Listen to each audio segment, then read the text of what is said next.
Good morning students, स्वागत है आपका एक बार फिर अपना यूट्यूब चैनल ब्रिलियंट ट्यूटोरियल में।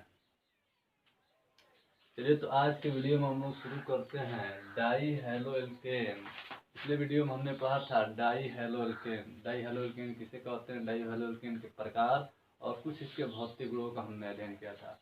आज हम लोग पढ़ेंगे डाई हैलो एल्केन में एक महत्वपूर्ण यौगिक जिसका नाम है डाई क्लोरोमेथिलीन। डाईक्लोरो मेथिलीन जिसके अणुसूत्र है बेटा, अणुसूत्र CH2Cl2।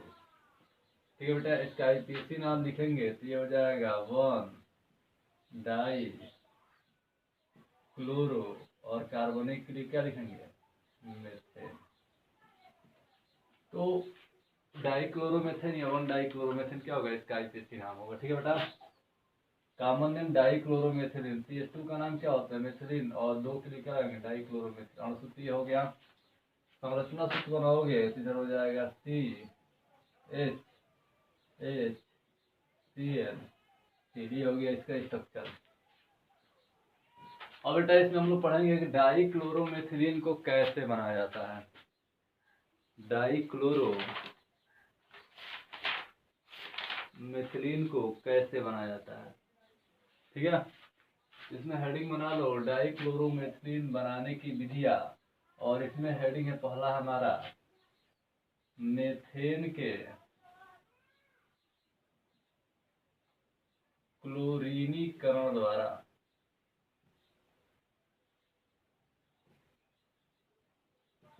मेथेन के क्लोरीनीकरण द्वारा। अब देखो बेटा, मेथेन का फॉर्मूला क्या होता है, CH4 क्लोरीनीकरण मतलब Cl2 से अभिक्रिया कराना है H×V सूर्य के प्रकाश की उपस्थिति में। अब Cl2 में से क्लोरीन परमाणु क्या करेगा, यहाँ से CH4 में से हाइड्रोजन को प्रतिस्थापन कर देगा। तो बताओ, एक क्लोरीन अंदर आया, एक हाइड्रोजन बाहर गया, तो क्या बचा CH3 और Cl इसके साथ ऐड हो गया ऐसे। तो ये बना क्या है, पर CH3 को बोलते हैं बेटा मेथिल, और Cl का नाम क्या है, क्लोराइड। ठीक है। और देखो सेकेंड स्टेप में क्या होगा, CH3Cl की अभिक्रिया एक बार और Cl2 के साथ होगी H×V सूर्य के प्रकाश की उपस्थिति में। Cl बेटा फिर अंदर आएगा, H क्या होगा, बाहर जाएगा। तो देखो यहाँ पर क्या बन गया, CH2, एक और Cl उठ गया Cl2, और ये हो गया आपका HCl। यहाँ भी क्या हो जाएगा आपका HCl। देखो बन गया ना हमारा मेथिलीन डाईक्लोराइड या डाईक्लोरोमेथिलीन या 1 डाईक्लोरोमेथेन। इसी को बनाना था। तो क्लोरीन परमाणु द्वारा यहाँ से हाइड्रोजन की क्या हो रहा है, प्रतिस्थापन हो रहा है, इसलिए इस अभिक्रिया को बोलते हैं क्लोरीनीकरण अभिक्रिया। ठीक है बेटा, स्टेटमेंट नोट कर लो। मेथेन की अभिक्रिया क्लोरीन के साथ सूर्य की प्रकाश की उपस्थिति में कराने पर डाईक्लोरोमेथिलीन प्राप्त होता है। इस अभिक्रिया को क्लोरीनीकरण अभिक्रिया कहते हैं, क्योंकि क्लोरीन परमाणु द्वारा यहाँ पर क्या हो रहा है, हाइड्रोजन का प्रतिस्थापन हो रहा है। ठीक है बेटा, समझ में आ रहा है। रिएक्शन बहुत ही आसान है। मेथेन का मतलब CH4 की अभिक्रिया देखो Cl2 के साथ कराया गया, तो क्या बना, पहले CH3Cl, एक हाइड्रोजन बाहर गया एक क्लोरीन द्वारा, और ये जो प्राप्त हुआ इसकी अभिक्रिया पुनः क्लोरीन के साथ कराएंगे, एक Cl और अंदर आएगा और एक H और बाहर जाएगा, तो Cl मतलब क्या हो जाएगा, Cl2, H जो यहाँ से आ रहा है, यहाँ पर Cl उपस्थित है, क्या बना लेगा, HCl। आप चाहो तो रिएक्शन को जोड़ सकते हो। देखो इधर से ये क्या हो गया, कैंसिल, क्या बचा तुम्हारे पास, CH4। CH4 का नाम क्या होता है, मेथेन, प्लस एक Cl, दो Cl, कितना हो गया, 2Cl2, H×V। और देखो क्या बचा इधर, CH2 Cl2, एक एक कितना हो गया, 2Cl। देखो तो हाइड्रोजन को भी साबित करने के कितने अणु चाहिए, 2 अणु चाहिए क्लोरीन का। ठीक, अभिक्रिया का नाम क्या बेटा, क्लोरीनीकरण। क्या मिला यहाँ पे, यहाँ तो मिल गया तुमको मेथिलीन डाई क्लोराइड। ठीक बेटा। अब देखो ये जो डाई हेलो एल्केन में हम डाई क्लोरोमिथिलीन पढ़ रहे हो, कौन सा डाई हेलो एल्केन है? जेम डाई हैलाइड है, जेम डाई हैलाइड। क्यों? क्योंकि दोनों हाइड्रोजन परमाणु एक ही कार्बन परमाणु के साथ क्या हुआ है? जुड़ा हुआ है। ठीक है बेटा, इक्वेशन को नोट करो तब अगले मेथड के पास पहुंचे, इसे कैसे बनाया जाता है। ठीक है, इक्वेशन नोट कर लो।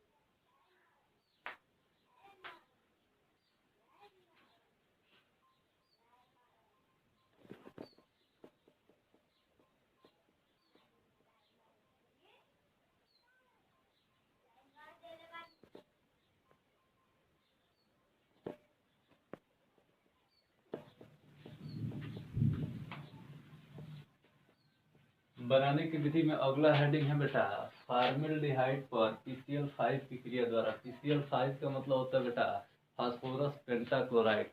और फॉर्मल्डिहाइड देखो पीछे पड़े, फॉर्मल्डिहाइड का फॉर्मूला क्या होता है? HCHO। PCl5 से क्रिया कराना है PCl5। ठीक है बेटा,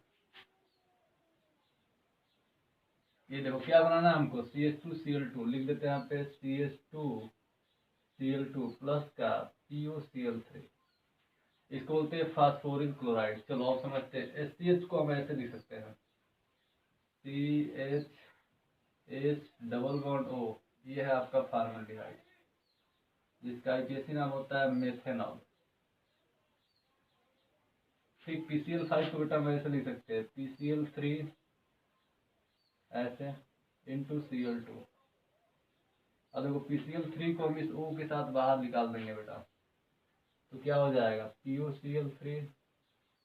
ये जो Cl2 है देखो, दो बॉन्ड फ्री हुआ है, दोनों Cl को इसी के साथ क्या करें? कनेक्ट करा देंगे।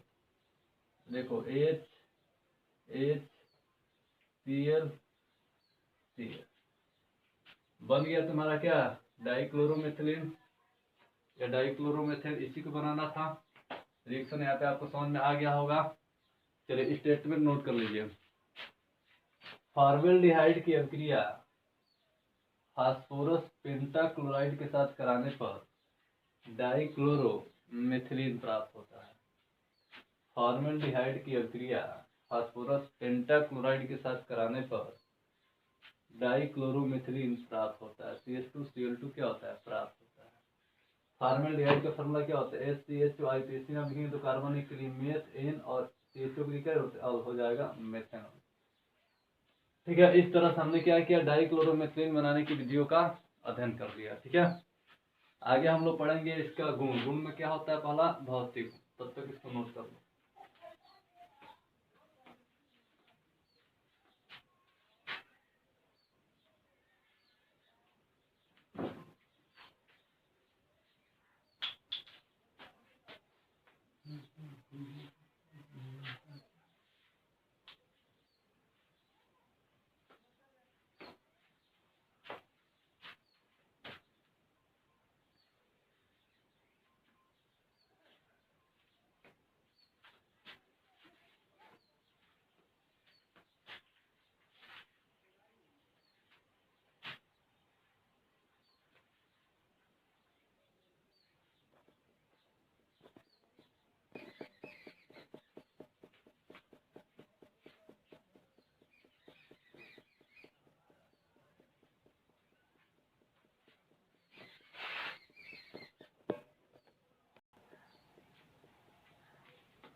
चलो बेटा, तो डाइक्लोरोमेथिलीन में अगला टॉपिक हम पढ़ेंगे भौतिक गुण, फिजिकल प्रॉपर्टी। ये देखो बेटा, यह मीठी गंध का रंगहीन वाष्पशील द्रव है।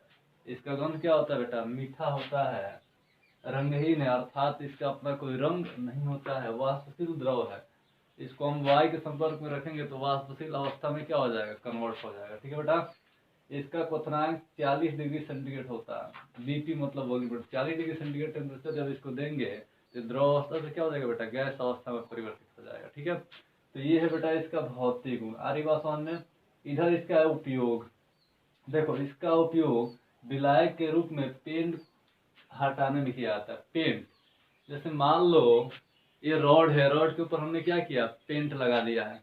और इस पेंट को हटाना होगा तो हम क्या करेंगे, डाइक्लोरोमेथिलीन के विलयन में डुबा देंगे। जैसे डुबाएंगे वो पेंट धीरे धीरे धीरे धीरे क्या हो जाएगा, यहाँ से बाहर निकल जाएगा।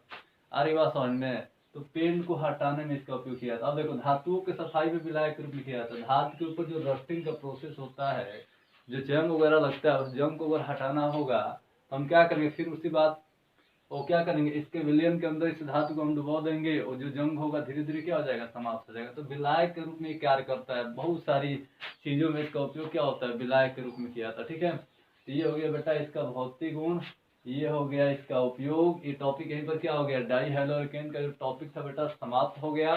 तो हमने हैलोएल्केन वाले चैप्टर में क्या क्या पढ़ लिया, तो हमने पढ़ लिया मोनोहैलोएल्केन, उसके क्लासिफिकेशन, उसमें कुछ कंपाउंड जैसे कि मेथिल ब्रोमाइड के बारे में पढ़ा। उसके बाद हमने क्या पढ़ा, डाई हैलोएल्केन।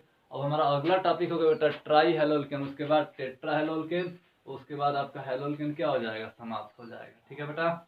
अब देखो एक और बात बताता हूँ, डाइक्लोरोमेथिलीन का कुछ हानिकारक प्रभाव होता है। जैसे अगर वायु में डाई हैलोएल्केन की थोड़ी सी मात्रा संपर्क में आ गई, आ रही बात बेटा समझ में, तो मनुष्य को जो सुनने की क्षमता होती है बेटा, उसमें क्या होती है, क्षीणता आ जाती है। क्षीणता मतलब क्या होती है, कम हो जाती है। अगर आपका डाइक्लोरोमेथिलीन आंख में संपर्क में आ जाता है तो जो हमारा कर्निया होता है आंख के अंदर, उसको ये क्या करता है, जला देता है। ठीक है, तो डाई हैलोएल्केन एक तरह से हानिकारक कंपाउंड है। ये डाई हैलोएल्केन जो है बेटा एक तरह से क्या है, हानिकारक यौगिक है। वायु में अगर डाई हैलोएल्केन वाष्प के रूप में फैला हुआ है तो मनुष्य उसके संपर्क में आता है, जो सुनने की जो क्षमता होती है वो क्या होती है बेटा, कम हो जाती है। और आंख के अंदर अगर प्रवेश कर गया तो कर्निया को क्या करता है, जला देता है। ठीक है बेटा।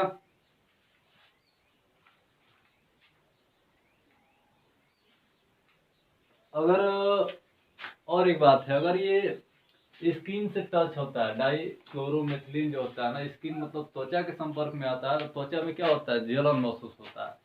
इस तरह से ये कुछ क्या हो गया, इसके हानिकारक प्रभाव हो गए। इस तरह से हम कह सकते हैं कि डाइक्लोरोमेथिलीन जो है एक हानिकारक कंपाउंड है एक तरह से। ठीक है, मनुष्य के लिए। आरी बात समझ में। तो डाइक्लोरोमेथिलीन और डाई हैलोएल्केन इसी के साथ क्या होगा, यहीं पे समाप्त हो गया। अब हमारा अगला टॉपिक होगा ट्राइक्लोरोमेथेन। क्या होगा, ट्राइक्लोरोमेथेन। उसके बाद हमने पढ़ा था टेट्राक्लोरोमेथेन की पॉली हैलोजन यौगिक। अब वहीं पर क्या हो जाएगा, आपका ये चैप्टर समाप्त हो जाएगा। उसके बाद हम लोग चलेंगे हैलोएरिन में, जो इसका दूसरा पार्ट है, हैलोएरिन। आ रही बात बेटा समझ में। इन दोनों को नोट कर लेंगे आप लोग। वीडियो अगर आपको अच्छा लगे तो लाइक कीजिए, सब्सक्राइब कीजिए और ज़्यादा से ज़्यादा शेयर कीजिए, ताकि आपके साथ और सारे बच्चे इस लॉकडाउन के माहौल में अपना पढ़ाई रेगुलर कंटिन्यूअस जारी रखें। धन्यवाद।